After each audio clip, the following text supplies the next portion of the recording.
Okay. Well, Theresa, welcome to the Golden Exposure Podcast, where the weaving of philosophical minds, hearts, and spirits come together to address and to honor the poetry of life itself. And I am so grateful that you've chosen to step a little bit outside of your box and sit here with me in this space. It's really special. It's been so beautiful to get to know you through acupuncture. Theresa is my acupuncturist. She is a retired firefighter and has moved into this healing work. And today we're going to talk about spiritual protection specifically. Theresa and I talk about crystals a lot and all kinds of things, energetic cleansing and everything. So, yeah. Everything. Yeah, I guess not everything. It's a fraction of everything. Well, Theresa, thank you for being here. Thank you. It's an honor. Thank you. Yeah. So I'm so curious. I would love if you could enlighten our audience here about what brought you from firefighter to acupuncturist. What was that bridge? So I was a massage therapist before I became a firefighter, and I got my massage license in Seattle in '95, and I loved kind of working with people and just kind of getting my hands on willing participants, basically. But I would watch people walk, and I could tell where they were having disharmony in the system or in your body, and you could see by the skeletal system and the muscular system and all that. And so I just kind of started down that road, and I've always been intrigued with fire. And I'm a bit of a pyro. Yes, I'm the person at the beach that's stoking the fire and just making it bigger and bigger and bigger. Anyway, yeah, so I tested for fire, and I got on with Seattle in '98, and did that for quite a while, and I was doing massage therapy during that time, and so I'd have an office, and then I'd be doing fire departments. So I'm not an overachiever at all. So she says sarcastically. Yes, stoking that fire. Right, and then in 2000, I was kind of looking around the department, going, "What should I be doing? I need to be doing something else." And I kind of just started looking at the medics and thinking, oh, that might be a good route to go. And I was like, that's a very demanding job in any agency, any area of the world. It's just people's lives depend on your decisions and your competency. And sometimes you're not getting enough sleep, and it affects your your life outside of work. So my sister-in-law, Lori, had just started acupuncture school, Wu Sing Dao in Seattle, in North Seattle by Children's Hospital there, and it's a 5-element school, and she started a year ahead of me, and then I followed her a year later. So I got my acupuncture license 2009, and it's been a great journey since then. So your work is incredible. It has served me in such a deep way, and it's so important for us space holders and as practitioners, and even me as a photographer. I'm holding space in that way too, and so body work of all kinds is so important. And I feel like we speak a very similar language, and you just cut to the chase, which I love. And and then that's how we get into conversations about spiritual protection and things like that, which I'm sure in your previous life as a firefighter, you probably saw people be taken by these things, because you can't unsee what you've seen, as you said. Exactly. Yes, there's a lot of trauma in the fire and police genres of life, and as well as the military. And knowing that there are options for getting therapy from people out here, you just have to know where to go, I guess. Right. Yeah. How do they resource? Like, how do firefighters resource? Or do they even know? Is it something that could be growing, you know, or could be encouraged a little bit more? In Seattle, we had a lot. The benefits were very good. So you were able to get massage, acupuncture, chiropractic, EMDR, neurofeedback. But a lot of times, the guys and gals wouldn't realize that that's available out there, and you don't know what you don't know.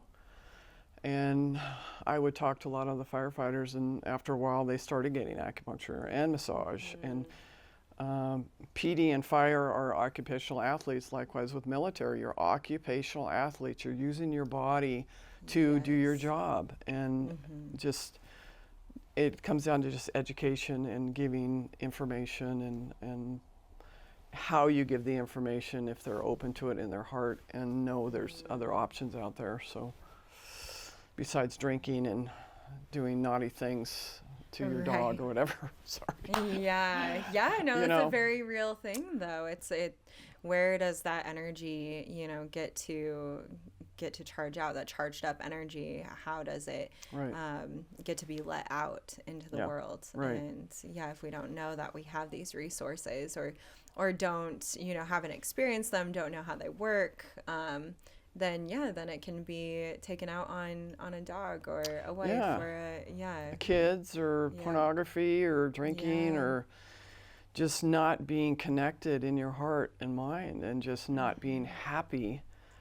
We get to go to work, we get to help people, we get to be of service, and that is an honor. And it really is, and it's just foundational to these people that are in these occupations. It's a foundation to our societal structure. And if our societal structure is, you know, founded on, hi, kitty. That's Luna. Luna. Welcome. She wants to be on the golden exposure. Foundationally. So I've been thinking a lot about this and thinking about offering firefighters craniosacral too, as I've been going through my training. It just kind of dawned on me one day, and I was like, this feels really important because these people are foundational to our societal structure. Absolutely. And if our foundation is, you know, through these addictions and things, and just going to work and just making it through, you know, and just because people are adrenaline junkies or, you know, these different reasons why they stay in that occupation.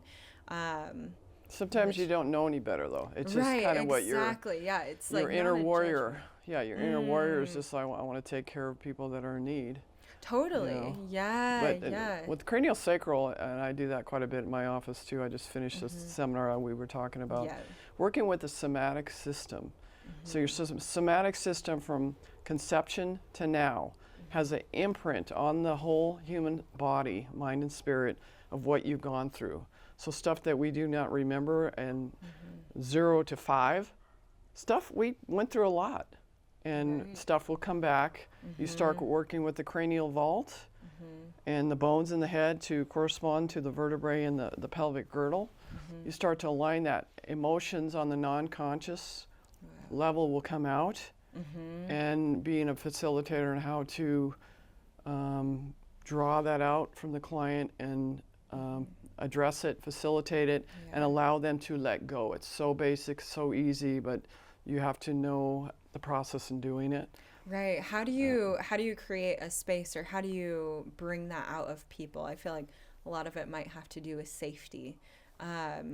Though, what are some of your processes to allow people to draw those things out of themselves? You know, I do my own inner work, spiritual, emotional, physical work. Thereby, I can help others do their work. And just coming into an office where you're going to be vulnerable, you've got to create a safe space. And I just kind of meditate and put out to God and the angels, or whatever you want to call it, and just helps me facilitate being helping somebody take care of their process. We're facilitators, we're not healers. You have your own healing within. You have your own healer. You have a inner physician where your gut, when you meet somebody, you're in a place, your gut will tell you yay or nay. And please always listen to your gut, because it's it's like right now, it's so important to relay this message, and you don't feel like you should be in a certain place and get out. Right. And it's not being rude, just step back out, and I'm taking care of myself instead of pleasing others. Yes. And just, we are very sensitive beings. Yeah. And more people are waking up and realizing that, and this is your sacred vessel. This is all you have this time around. If you don't take care of it, who's going to take care of it? Right. You have to articulate your needs and your wants, and so it's very humbling, because it's really nothing to do with me. I'm the facilitator, and a lot of good practitioners and body workers out here, and it's just, you just allow the process to go, and you kind of get out of the way and allow the body to do what it needs to do. Yes. So. Yeah. An honoring of the intrinsic nature of harmony in the body.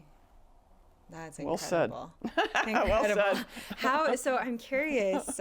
When people are in these scenarios where their body is saying no, how do you do that without fear? Good question. Yeah. Good question. Because I feel like sometimes fear blocks blocks our perception to be able to see clearly in the truest way. So what I've been trained and taught and feel, which is correct, is you just allow the client to feel that. And where in your system are you feeling that? And just let the client feel that, and usually an image will come up. And you start to address the image and kind of break that down in a slowly and a very patient humility type attitude, and just things just happened. But the person has got to feel safe to do that on the table. Right. And I usually try to suggest books or homework or what we put into our bodies, be it food or drink or what we see in our minds, with the social media stuff. And we're very sensitive. And as more people are waking up and realizing it, it's okay to feel those feelings instead of stuffing them down. Because if you stuff them down, you're going to have anomalies in the system like reflux or heart arrhythmia or anxiety, depression. Right. It's all part of the body signaling to the soul that says, wait a minute, something's not right. Right. And just sitting with that and getting out in nature and just getting the sun and being kind and patient with yourself. We tend to be our hardest critic. I'm from a large tribe, and you learn how to run fast and be aggressive to get what you need in life. But it's just even food at the dinner table, I'm sure. And it is what it is, and our parents do the best they can with what they have at the time, and you got to appreciate and just do your own work. Right. Just be present with the self. Yes. That's been the biggest thing for me, is just presence with myself, which is usually getting into nature and being allowing the trees to witness me, as crazy as that might sound. It's not crazy. Allowing myself to be witnessed by the trees and by the sky, and it's practice for me to witness myself unconditionally. Nice. The more you learn, the less you know. Yeah, absolutely. And it's humbling. It's humbling, but it makes you want to learn more and realize you don't know anything. Yeah. And just because you might have some numbers or letters behind your name, if you're not doing your own emotional, spiritual, physical work, it becomes glaringly obvious. And bedside manner is huge, especially with everything going on out here in the allopathic and the homeopathic world. And people are going to certain practitioners because they need certain things, and if they don't have a good bedside manner, it's wow. It's like, I don't matter. Yes, you do matter, and just finding that right practitioner. So absolutely. Resources that align for sure. Well, Theresa, oh my gosh, how well timed. There was 24 seconds left on the timer, which gives us the perfect amount of time for you to just let people know where they can find you. I know you've been blogging a little bit, so that's fun. Yeah, and we've worked on your beautiful website. Yes, yes, thank you. Yes. So I'm in Boise, Idaho. I'm in downtown, the downtown core. My webpage is coreacu.com. It's coreacu.com. It's a work in progress, but just know, a final note is you have what you need within, and maybe take some time to have time for yourself during the day, during your busy schedules, and take that time, be it in the morning or the afternoon, but do something for yourself and just be patient and kind, and things just kind of fall into line. So. Yeah, and the more you witness that synchronicity, things falling into alignment, then it's like, you're like, oh, this is kind of fun. And it comes easy. Yeah. It comes easy. Just going with the flow. Just let it be easy. Quit swimming against the river and go with the flow, and just sometimes we need to beat ourselves against the rocks a few times, and that's okay. Right. Right? Just keep going. Yeah. Inevitably, it'll be that way. Yeah. Yes. Yeah. Beautiful. Well, Theresa, thank you so much. Thank you for inviting me into your gorgeous space, and mind, heart, body, spirit, and this physical space that we are in as well. I really appreciate you. Thank you. Likewise. Yeah. Oh. Okay.